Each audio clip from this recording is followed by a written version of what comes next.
পৃথিবীর অনেক স্থানে এখন প্রচলিত আছে শয়তানের কাছে প্রার্থনা ও বলিদান করলে নাকি জীবনের অনেক বড় বড় প্রাপ্তি বাস্তবে রূপ নেয়। এমনকি সন্তান জন্মদানে অক্ষম ব্যক্তিও নাকি সন্তানের জন্ম দিতে পারে, কিন্তু এর জন্য আপনাকে দিতে হবে ভয়াবহ বিসর্জন, এমনকি সেটা হতে পারে আপনার নিজেরও জীবন। ঠিক এমনই এক শয়তানের উপাসনা ও সেজন্য ইন্দোনেশিয়ার এক পরিবারের উপরে নেমে আসা বিভৎস ভয়ঙ্কর পরিণতি নিয়ে একটি মুভির গল্প শোনাবো আপনাদের। আজ আমরা এক্সপ্লেইন করতে যাচ্ছি 2017 সালে মুক্তি পাওয়া ইন্দোনেশিয়ান হরর মুভি স্যাটানস স্লেভ। পুরো ভিডিওটি না টেনে শেষ পর্যন্ত দেখুন, কারণ পুরো গল্পের মোড়ে মোড়ে আপনার জন্য অপেক্ষা করছে ভয়। আর হ্যাঁ, অ্যাশনস অফ মুভিজে নতুন হয়ে থাকলে এখনই চ্যানেলটি সাবস্ক্রাইব করে বেল আইকনটি অন করে দিন।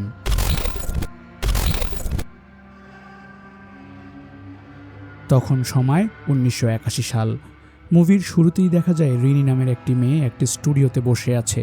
সেখানে তার মা মারওয়ানি সুনোর একটি ছবি ঝোলানো আছে, কারণ তার মা একসময় অত্যন্ত নামকরা সঙ্গীত শিল্পী ছিলেন, কিন্তু হঠাৎ এক অজানা রোগে অসুস্থ হয়ে যাওয়ায় সে এখন গত 3 বছর ধরে শয্যাশায়ী।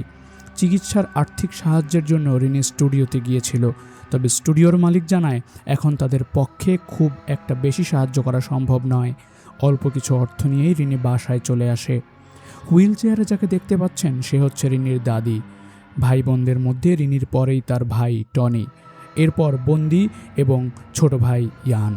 রিনি তার বাবাকে স্টুডিও মালিকের কথা জানিয়ে দেয় যে গানের জন্য তারা আর কোনো সাহায্য করতে পারবে না। তখন হঠাৎ একটি ঘণ্টা বাজানোর শব্দ শোনা যায়। রিনির মা এতই অসুস্থ যে কথাও বলতে পারেন না, সেজন্য ঘণ্টা বাজিয়ে ডাক দেন। রিনির মায়ের কোনো কিছু লাগবে কিনা খোঁজ নিতে মায়ের ঘরে যায়। হঠাৎ তার মা ঘরের ওপর কিছু একটা দেখে জোরে জোরে ঘণ্টা বাজাতে থাকেন এবং চিৎকার করতে থাকেন, তবে রিনি কিছুই দেখতে পায় না। হঠাৎ তার মা জ্ঞান হারিয়ে ফেলেন। রাতের বেলা টনি তার মোটরসাইকেল নিয়ে ঘরে ফেরে এবং তার বাবার কাছে মোটরসাইকেলের চাবি তুলে দেয় বিক্রি করার জন্য, যেন মায়ের চিকিৎসার কিছু টাকা জোগাড় হয়। তখন রিনি রান্না করছিল। হঠাৎ তার ছোট ভাই বন্দি বলে যে তার ধর্মীয় শিক্ষক বলেছে মৃত ব্যক্তির লাশ দাফনের পর তার পরিবারের সর্বশেষ সদস্য যদি 40 কদম এগিয়ে আসে তবে কিছু সময়ের জন্য লাশ জীবন ফিরে পায়, তবে কাফনের জন্য সে আবার মারা যায়। রিনি হেসেই কথাটা উড়িয়ে দেয়। রাতে আবারও ঘণ্টার আওয়াজ শুনে টনি যায় মায়ের কাছে। মায়ের চুল আঁচড়ে দিতে গেলে হঠাৎ টনি লক্ষ্য করে প্রচুর পরিমাণ চুল পড়ে যাচ্ছে। হঠাৎ প্রচণ্ড জোরে ঘরের জানালা খুলে যায়। টনি জানালা লাগিয়ে দিতে যায়। উল্টো ঘুরতেই টনি দেখে তার মা অশরীরী একটা চাহনি দিয়ে তার দিকে তাকিয়ে আছে। টনি তখন ভয়ে রুম থেকে চলে যায়।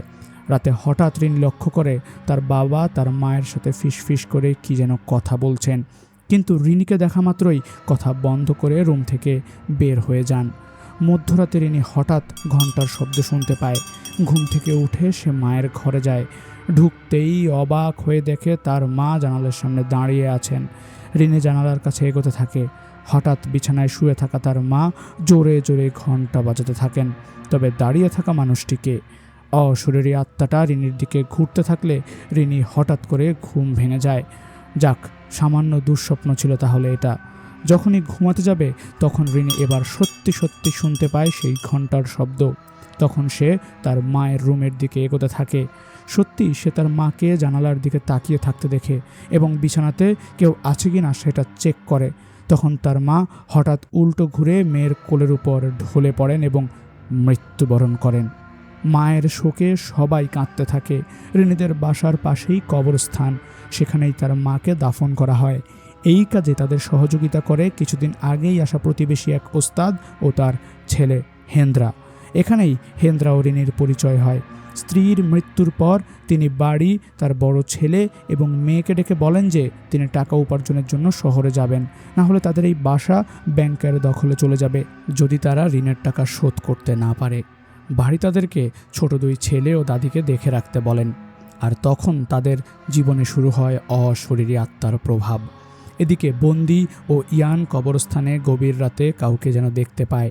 টর্চ লাইট দেখে তারা ভাবে হয়তো কবরস্থানের কেয়ারটেকার হবে। টনিকে সে রাতে দেখা যায় রেডিওতে গান শুনতে। টনি হঠাৎ তার মায়ের সেই ঘণ্টার আওয়াজ শুনতে পায় এবং ভয়ে রেডিও অফ করে দেয়। যখনই স্বস্তির নিঃশ্বাস ফেলে ঠিক সেই মুহূর্তে আবারও সেই ঘন্টার শব্দ। টনি তার মায়ের ঘরের ভেতর প্রবেশ করার সাথে সাথে ঘণ্টাটি মাটিতে পড়ে যায়, যেন অদৃশ্য কেউ ঘণ্টাটি ধরেছিল। ভয়ে টনি সেখান থেকে দৌড়ে পালায়, কিন্তু কাউকে কিছুই জানায় না। পরদিন সকালে নাস্তার সময় টনি বন্দিকে একটি বায়োস্কোপ খেলনা উপহার দেয়। বন্দি অনেক খুশি হয়। নাস্তার পর রিনি তাদের কুয়ার কাছে যায় পানি তুলতে। ফেরার পথে হঠাৎ আয়নায় যেন কারো প্রতিচ্ছবি দেখতে পায় রিনি, কিন্তু পরক্ষণেই কাউকে আর দেখতে পায় না সে। আর এদিকে বন্দি আনন্দ নিয়ে বায়োস্কোপ নিয়ে খেলতে থাকে, কিন্তু হঠাৎ তার মায়ের অশুভ উপস্থিতি দেখে ভয়ে এসে বায়োস্কোপ ফেলে দেয়। পরদিন রাতে টনিকে আবারও রেডিও শুনতে দেখা যায়।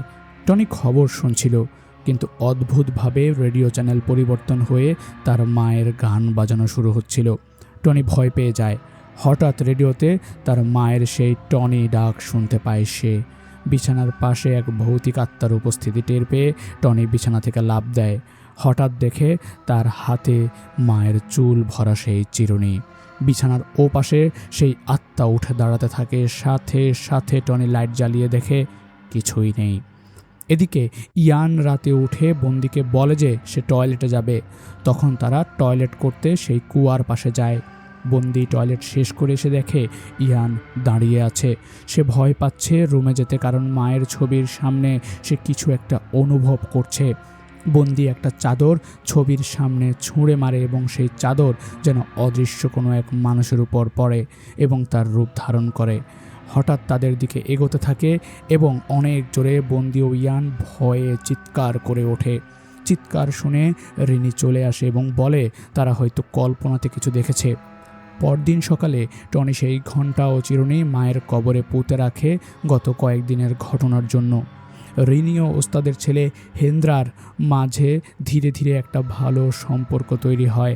জঙ্গলে হাঁটতে হাঁটতে হেন্দ্রা রিনিকে বলে যে তার মায়ের দাফনের দিকে সে যেন কাকে দেখেছে। রাতের বেলা কবরস্থানে সে আবার যায় কোনো কিছু আছে নাকি খুঁজে দেখতে, কিন্তু পরে আর কিছুই দেখেনি। কিন্তু কিছুদিন পরেই হেন্দ্রা রিনিদের বাসার পাশ দিয়ে যাওয়ার সময় জানালায় আবার তাকে দেখে। রিনি হেন্দ্রাকে বলে সে তাকে চেনে কিনা। হেন্দ্রা রক্ত শীতল করা উত্তর দেয়, বলে যে সে ছিল একদম তোমার মায়ের মতো। রিনি বলে এগুলো অন্ধবিশ্বাস না করার জন্য। হঠাৎ দেখা যায় যে রিনির দাদি কোনো এক অজানা কারণে খুব ভয়ে হাঁসফাঁস করছে। হঠাৎ হুইল চেয়ার থেকে তার দাদি উঠে দাঁড়ায়। রিনি বাসায় ফিরে দেখে তার দাদি হুইল চেয়ারে নেই। তবে কোথায় গেছে খোঁজাখুঁজি করতে করতে হঠাৎ তার দাদির লাশ তাদের কুয়োতে ভাসতে দেখে চিৎকার করে ওঠে বন্দি। পাড়া প্রতিবেশী সবাই চলে আসে। সবার ধারণা পানি তুলতে গিয়ে মারা গেছেন উনি। কবরস্থানে তাকেও দাফন করা হয়। পরদিন বন্দির হঠাৎ করে জ্বর আসে। টনি তার সেবা যত্ন করে, আর রিনি তার দাদির হুইল চেয়ার দাদির ঘরে রেখে আসতে যায়। হঠাৎ চোখে পড়ে দাদির লিখে যাওয়া শেষ চিঠি, যেটা সে লিখেছিল বুদ্ধিমান সাইলেন্দ্র নামক তার এক বন্ধুর কাছে। কিন্তু মৃত্যুর আগে দাদি সেই চিঠি পোস্ট করে যেতে পারেননি। রিনি দৌড়ে হেন্দ্রার কাছে আসে এবং একটি ঠিকানায় তাকে নিয়ে যেতে অনুরোধ করে। তখন তারা হাজির হয় সে দাদির বন্ধু বুদ্ধিমানের বাসায়। পরিচয় পাওয়ার পর তাদের ঘরে বসতে দেন বুদ্ধিমান। তখন তিনি রিনির দাদির সাথে তার বন্ধুত্বের কথা বলেন। এটাও বলেন যে যখন তার বাবা তার মাকে বিয়ে করেন তখন তার দাদি তাকে আশীর্বাদ করেননি, কারণ সেই সময় সঙ্গীত শিল্পীকে ভালো পেশা হিসেবে দেখা হতো না এবং সন্তান জন্মদানে তার মা অনেক দেরি করেছিলেন। রিনি বলেন, কিন্তু আমার দাদি এবং মায়ের সম্পর্ক তো ভালোই ছিল। বুদ্ধিমান বলেন, সেটা ভালো হয়েছে তোমার জন্মের পর, কিন্তু তোমার মা যখন অসুস্থ হয়ে পড়ল তখন সন্দেহ বাড়তে থাকলো তোমার দাদির মনে। তার ধারণা রিনির মা আল্লাহর কাছে সন্তান চাননি, চেয়েছিলেন শয়তানের কাছে। কিন্তু রিনি এগুলো বিশ্বাস করতে চায় না। তখন এই ব্যক্তি রিনিকে একটি নিজের লেখা ম্যাগাজিন দেন এবং পড়তে বলেন। এ বিষয়ে অনেক তথ্যই সেখানে পরিষ্কারভাবে লেখা আছে।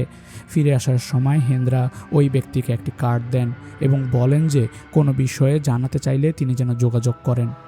আর এদিকে হঠাৎ জ্বর আসার পর বিভিন্ন অস্বাভাবিকতা শুরু হয় বন্দির মাঝে। ঘুমের মধ্যে বলতে থাকে বিভিন্ন ধরনের কথা, কারো সাথে বসে খেতেও চায় না। আর কেমন যেন ইয়ানকে আর সহ্য করতে পারে না বন্দি। রাতে বন্দি আর ইয়ান একই রুমে ঘুমায়। হঠাৎ ইয়ান দেখে যে বন্দি ঘুমের ভেতর বলছে সে চায় ইয়ান মারা যাক। ইয়ান ভয়ে চোখ বন্ধ করে ফেলে। হঠাৎ দেয়ালে একটা শব্দ পেয়ে ইয়ান ঘরের বাইরে যায়। পাশের ঘরের দরজা খুলতেই ভয়ঙ্কর এক পিশাচিনী আত্মার অবয়ব দেখতে পায় ইয়ান এবং সাথে সাথে উল্টো ঘুরে দৌড় দেয়, কিন্তু তার শার্ট একটা দেয়ালের সাথে থাকা পেরেকের মাধ্যমে আটকে যায়। ইয়ান অসহায়ভাবে চেষ্টা করতে থাকে, কিন্তু বোবা হয়ে কাউকে ডাকতে পারে না। এদিকে দরজা খুলে বের হয়ে আসে পিশাচের ভয়ঙ্কর হাত। এরপর হঠাৎ দেখা যায় সকালে উঠে রিনি গ্রামোফোনে একটা গান ছাড়ে, কিন্তু গানের পরিবর্তে অদ্ভুত ভয়ঙ্কর এক মন্ত্রপাঠের শব্দ শোনা যায়। সাথে সাথে রিনি দৌড়ে ইয়ান ও বন্দির রুমে আসে, কিন্তু ইয়ানকে খুঁজে পায় না। চারদিকে খুঁজতে থাকে রিনি। পরে ঘরের বাইরে রাখা এক বাক্সের মধ্যে লুকিয়ে থাকতে দেখে ইয়ানকে। ঘরের ভেতর আসলে টনি রিনিকে ওই ম্যাগাজিনের ব্যাপারে জিজ্ঞাসা করে, বলে রিনি সেটা পড়েছে কিনা। রিনি বলে যে সে যেটা বিশ্বাস করে না সে সেটা কেন পড়বে। তখন টনি তাকে খুলে বলে কি লেখা আছে ওই ম্যাগাজিনে। শহরাঞ্চলেও শয়তানের উপাসকদের একটি চক্র রয়েছে, যারা জন্ম দিতে অক্ষম তারাই এ দলে যোগ দেয় এবং বাচ্চার জন্মদানে সক্ষম হয়। রিনি বলে তাতে তো কোনো সমস্যা নেই। টনি বলে কিন্তু শর্ত হচ্ছে শুধুমাত্র শেষ সন্তানকে 7 বছর পূর্ণ হলে দান করে দিতে হবে শয়তান উপাসক দলকে। আর তখনই টনি বলে ভয়ঙ্কর কিছু তথ্য। টনি রিনিকে বুঝিয়ে বলে যে রিনির বয়স 22 বছর, টনির বয়স 16 বছর, বন্দির বয়স 10 এবং ইয়ানের বয়স 6। এর মানে হচ্ছে তার মা সব থেকে ছোট সন্তানের বয়স 7 হওয়ার আগেই আরেকটা বাচ্চার জন্ম দিত, কিন্তু যেন কাউকে উৎসর্গ করা না লাগে। রিনি তখন সংবিত ফিরে আসে। টনি আরও বলে যে তার মায়ের যে কোনো অনুষ্ঠানে সে সব সময় সাথে যেত এবং একটি নির্দিষ্ট গ্রুপকে সে সব সময় দেখতে পেত, যারা কারোর সাথে কোনো কথা বলতো না কিন্তু সব সময় উপস্থিত থাকতো। পুরাতন একটা অ্যালবাম থেকে সে তাদের ছবি রিনিকে দেখায়। তবে টনি আরেকটি কথা বলে, সেই সন্তানকে শুধু ওই পিশাচ উপাসকরা তখনই নিতে পারবে যখন তার পরিবার তাকে দেবে। এরপরও রিনি টনির কথাগুলো বিশ্বাস না করে উঠে যায়। ইয়ানকে খাবার দিতে গেলে হঠাৎ রিনি পেছন থেকে তার দাদির হাঁপানির নিঃশ্বাসের শব্দ শুনতে পায়। পেছনে ফিরে দেখতে পায় কেউই নেই, কিন্তু হুইল চেয়ারটাই বা কে আনলো এখানে। ওস্তাদের শরণাপন্ন হয় রিনি। ওস্তাদ সব কিছু শুনে তার দাদির ঘর এবং শেষে তার মায়ের ঘর পর্যবেক্ষণ করেন। কি যেন অশুভ এক শক্তি খুঁজে পান ওস্তাদ। যখন ওস্তাদ রিনির মায়ের ঘর দেখছিলেন তখন আয়নাতে শয়তানের প্রতিবিম্ব দেখা যাচ্ছিল, যা ওস্তাদ খেয়াল করেননি। ওস্তাদ রিনিকে বলেন যে সাধারণত মৃতরা জীবিতদের কোনো অত্যাচার করে না, অন্য একটি সত্তা আছে যারা ফ্যামিলিকে ধ্বংস করার জন্য কাজ করে, আর আমরা শুধু আল্লাহর কাছে সাহায্য প্রার্থনা করতে পারি। তখন ওস্তাদ টনি এবং রিনিকে নামাজ পড়ার নির্দেশ দেন। যদি নামাজ আন্তরিক না হয় তাহলেও তারা ঝুঁকির মুখে পড়তে পারে বলে ওস্তাদ জানান। সেই রাতে রিনি নামাজ পড়ার জন্য অজু করতে আসে কুয়ার পাশে। হঠাৎ তার মায়ের মতো কিছু অতি প্রাকৃত একটা প্রতিবিম্ব দেখে ভয় পায় রিনি। তাড়াতাড়ি রুমে এসে নামাজ পড়া শুরু করে। নামাজ পড়তে পড়তে কেমন জানি অস্বাভাবিক এক সত্তার অস্তিত্ব অনুভব করতে থাকে রিনি। জানালার পাশেই দাঁড়ানো সেই ভয়ঙ্কর পিশাচ। সালাম ফেরানোর পর কাউকে দেখতে পায় না রিনি। মোনাজাত করে হাত নামাতেই দেখে সামনে ভয়ঙ্কর সেই পিশাচ বসা। প্রচণ্ড ভয়ে চিৎকার করে রিনি। তার হিজাবের ভেতর থেকে ধীরে ধীরে এগিয়ে আসে সেই পিশাচ, যেন রিনিকে ছিঁড়ে হত্যা করবে। হঠাৎ আবার সব যেন উধাও হয়ে যায়। প্রচণ্ড ভয়ে রিনি তার পরিবারের সবাইকে নিয়ে ওস্তাদের বাসায় দৌড়ে আসে। ওস্তাদ তাদেরকে ভেতরে আশ্রয় দেন। পরদিন সকালে রিনি টনিকে বলে তাদের পালানো উচিত হয়নি। যদি সত্যি তাদের মা হয়ে থাকে সেই পিশাচ, তবে তাকে অনুরোধ করা উচিত যেন আর ঝামেলা না করে। টনি তখন বলে এটা তাদের মা নয়, এটা কোনো একটা শয়তান। রিনি জিজ্ঞাসা করে এদেরকে হারানোর কোনো পথ আছে কি। টনি বলে আর্টিকেলে লেখা ছিল যে তাদের হারানো না গেলেও তাদের নিয়ম অনুযায়ী কাজ না করার সুযোগ রয়েছে। আমরা যদি না দেই তাহলে ইয়ানকে তারা নিতে পারবে না। এবার সব থেকে অদ্ভুত একটা তথ্য দেয় টনি। শয়তানের উপাসনার এই চক্রের কোনো মহিলা ওই চক্রেরই কোনো এক পুরুষের মাধ্যমে গর্ভধারণ করে। এজন্যই হয়তো তার 4 ভাই বোনের চেহারা পুরোটাই আলাদা। হঠাৎ হেন্দ্রা বলে রিনির মায়ের সেই বন্ধু ফোন করেছে, খুবই গুরুত্বপূর্ণ একটা কিছু দেবেন উনি। হেন্দ্রা তার মোটর সাইকেলে চলে যায় বুদ্ধিমানের বাসায়। ইয়ান ওস্তাদের বাসায় বসে টিভি দেখছিল, আর বন্দি পেছনে হিংস্র চোখ নিয়ে ইয়ানের দিকে তাকিয়েছিল। পাশের টেবিলে থাকা ফল কাটার ছুরিটা বন্দি পেছন থেকে লুকিয়ে ইয়ানকে হত্যা করার জন্য, কিন্তু হঠাৎ রিনি এসে ছুরিটা খোঁজ করে এবং নিয়ে যায়। এ যাত্রায় বেঁচে যায় ইয়ান। ওইদিকে হেন্দ্রা বুদ্ধিমানের দেয়া সেই চিঠি নিয়ে বাসায় আসতে থাকে, তবে তার আর ফেরা হয় না। মর্মান্তিক এক সড়ক দুর্ঘটনায় মৃত্যু হয় তার। বাসায় আনা হয় লাশ। সবাই যখন লাশ নিয়ে যাচ্ছিল, রিনি তখন খুঁজে পায় সেই চিঠি। হেন্দ্রাকে দাফন করা হয় কবরস্থানে। সেদিন রাতে হঠাৎ টেবিলের উপরেই ঘুমিয়ে পড়ে রিনি। বাতাসের ঝটকা ও জানালা খোলার শব্দে ঘুম ভাঙে তার। জানালা লাগাতে গেলে জঙ্গলের মধ্যে হঠাৎ কাকে যেন দেখতে পায় রিনি। জানালা লাগানোর সময় হাতটা বাইরে বের করার সাথে সাথেই তার হাতটাকে যেন টেনে ধরে এবং ভয়ে রিনি চিৎকার করে ওঠে। সবাই তাকে টেনে কোনোভাবে ভেতরে নিয়ে আসে। হঠাৎ করে ওস্তাদের বাসায় এসে হাজির হয় তাদের বাবা। স্বস্তির নিঃশ্বাস ফেলে তারা। সবাই নিজ বাসায় ফেরত যায়। তার বাবা বলে শুধুমাত্র যেটা প্রয়োজন সেটা নিয়ে ব্যাগ গুছিয়ে ফেলতে, কাল সকালেই সবাই শহরে চলে যাবে। রাতে প্রচণ্ড বৃষ্টি হচ্ছিল। বাবা তাদের মায়ের রুমে। হঠাৎ রিনি আসলো এবং জিজ্ঞাসা করলো মায়ের মৃত্যুর রাতে সে কি কথা বলেছিল মাকে। তার বাবা সত্য কথাটা এড়িয়ে এদিক সেদিক উত্তর দেয়, বলে আমি তোমাদেরকে ভালোবাসি এটা বলেছি। এদিকে টনি ইয়ানকে টয়লেটে নিয়ে যায়। একটা আচমকা বজ্রপাত এবং জোরে শব্দে সেই কুয়ার ঘরের দরজা লেগে যায়। টনির চিৎকারে তার বাবাও রিনি চলে আসে। দরজা ভেঙে তাদের বাবা দেখে যে ইয়ানকে কেউ কুয়ার ভেতর ফেলে দিয়েছে। সেও কোনো চিন্তা না করে ঝাঁপ দেয় কুয়ার ভেতর ইয়ানকে বাঁচানোর জন্য। অনেক চেষ্টার পর ইয়ানকে খুঁজে পায় বাবা। সবার সাহায্য নিয়ে ইয়ানকে নিয়ে উপরে উঠতে থাকে বাবা। তখনই সেই ভয়ঙ্কর পিশাচও ধীরে ধীরে কুয়ার পানির ভেতর থেকে উপরে উঠতে থাকে। কোনো রকম উপরে এসে সবাই দেখে যে তাদের বাসার চারিদিকে কারা যেন ঘিরে ফেলেছে। সবাই এগিয়ে আসছে। রিনি চিৎকার দিয়ে বলে, কি চাও তোমরা আমাদের কাছে? দরজা বন্ধ করে দেয় রিনি। যখন তারা ভয় শঙ্কিত, তখন রিনির দাদির সেই হুইল চেয়ার হঠাৎ একা একা নড়তে থাকে। বুঝে ওঠার আগেই রিনিদের দিকে হুইল চেয়ারটি ছুঁড়ে মারে এক অদৃশ্য কেউ। বাবা, রিনি ও টনি কোনো রকম যান বাঁচিয়ে সিঁড়িঘরে চলে আসে। অশুভ কোনো এক শক্তি ঘরের সব জিনিস তাদের উপর ছুঁড়ে মারতে থাকে। এক পর্যায়ে সকল দরজা বন্ধ করে তাদের আটকে ফেলে। কিন্তু বন্দি আর ইয়ানের কি হবে? বন্দি কোনো রকম একটি বিমের পাশে আশ্রয় নেয়, আর ইয়ানকে সেই পিশাচ পেছন থেকে টানতে থাকে অলৌকিকভাবে।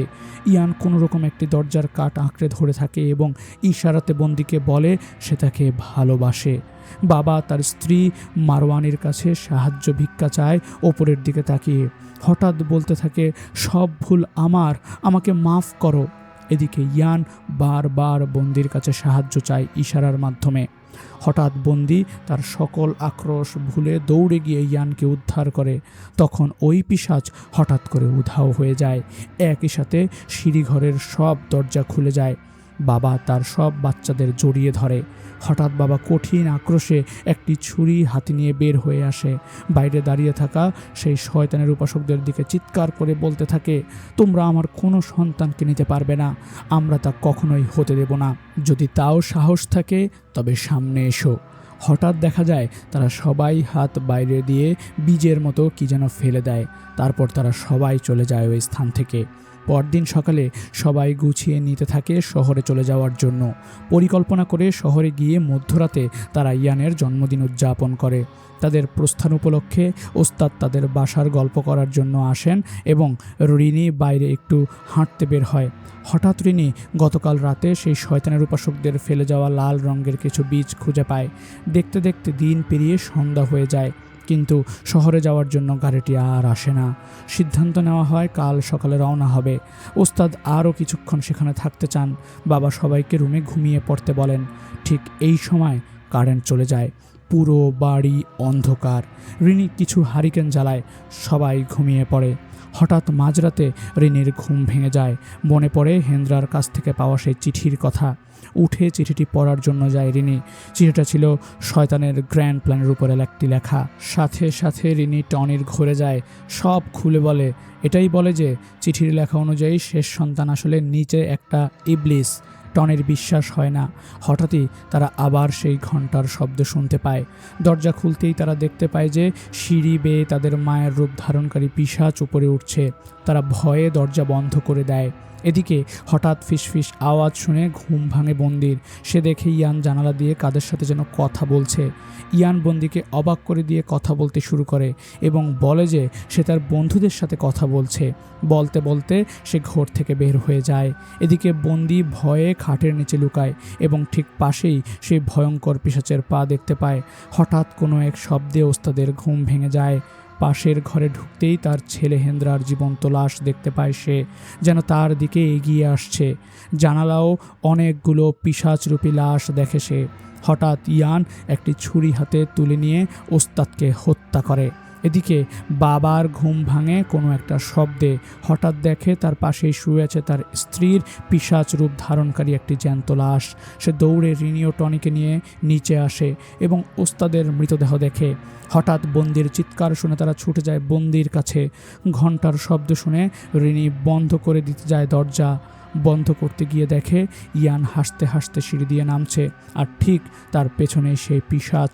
এদিকে বাবা ইয়ানকে বাঁচাতে চাইলে রিনি বাধা দেয়, কিন্তু তার বাবা কোনো কথা না শুনেই বাড়ির ভেতর থেকে বের হয়ে দেখে ইয়ান দাঁড়িয়ে আছে কবরস্থানের সামনে, আর তার পেছনে শত শত জিন্দা লাশ। ইয়ান বাবাকে কাছে আসতে বললেও সবাই বুঝতে পারে সে আর তাদের আপন কেউ নয়। ইয়ান এখন শয়তানেরই এক প্রতিচ্ছবি। হঠাৎ সেই পিশাচরূপী জিন্দা লাশগুলো তাদের উপর আক্রমণ করে। তারা দরজা আটকে ভেতরে আশ্রয় নেয়, কিন্তু দরজা প্রায় যখন ভেঙে যাওয়ার মতো অবস্থা, তখন তাদের দাদির আত্মা সাহায্য করার জন্য চলে আসে। জীবন মৃত্যুর সন্ধিক্ষণে পেছনের দরজা দিয়ে বুদ্ধিমান হাজির হয়। তারা সবাই পালিয়ে গাড়িতে ওঠে, কিন্তু গাড়ি আর স্টার্ট হয় না। একদম শেষ মুহূর্তে তারা কোনো রকম যান বাঁচিয়ে শহরের দিকে পলায়ন করে। 1 বছর পর তারা শহরের একটি অ্যাপার্টমেন্ট ভাড়া করে থাকে। হঠাৎ একজন প্রতিবেশী মহিলা তাদের জন্য খাবার নিয়ে আসে। এতে রিনি খুবই খুশি হয়। প্রতিবেশী মহিলা যখন ঘরে ফেরে তখন তার স্বামী জিজ্ঞাসা করে যে রিনিদের খাবার দেওয়া হয়েছে কিনা, এবং আরও বলে যে তাদের এটা নিশ্চিত করতে হবে যেন তারা এখান থেকে আর যেতে না পারে। হঠাৎ সামনে একটি পৃথিবীর মানচিত্র দেখা যায়, যেখানে অনেকগুলো জায়গা মার্কিং করা আছে, আর দেখা যায় সেই লাল শয়তানের বীজগুলো। ছেলে ও মেয়েটি নাচতে শুরু করে এবং এরই মধ্যে শেষ হয় ভয়াবহ এই মুভিটি। আমরা এটাই বুঝতে পারি যে শয়তানের উপাসক এই চক্রটি ছড়িয়ে আছে গোটা দুনিয়ায়। আর বাবা যখন সিঁড়িঘরে আটকে ছিল তখন তার স্ত্রীর কাছে যে ক্ষমা চাচ্ছিল বারবার, এটার মাধ্যমে আমরা একটি ইঙ্গিত পাই যে হয়তোবা মারওয়ানের এই পরিণতির জন্য তার স্বামী বাড়িও দায়ভার আছে। এখানেই মুভিটি শেষ হয়। মুভিটি কেমন লাগলো কমেন্ট করে জানান। ভালো লাগলে অবশ্যই একটি লাইক দিন এবং বন্ধুদের সাথে শেয়ার করুন। দেখা হবে পরবর্তী কোনো টান এক্সপ্লেনেশনে। ততক্ষণ পর্যন্ত ভালো থাকুন, সুস্থ থাকুন। আল্লাহ হাফেজ।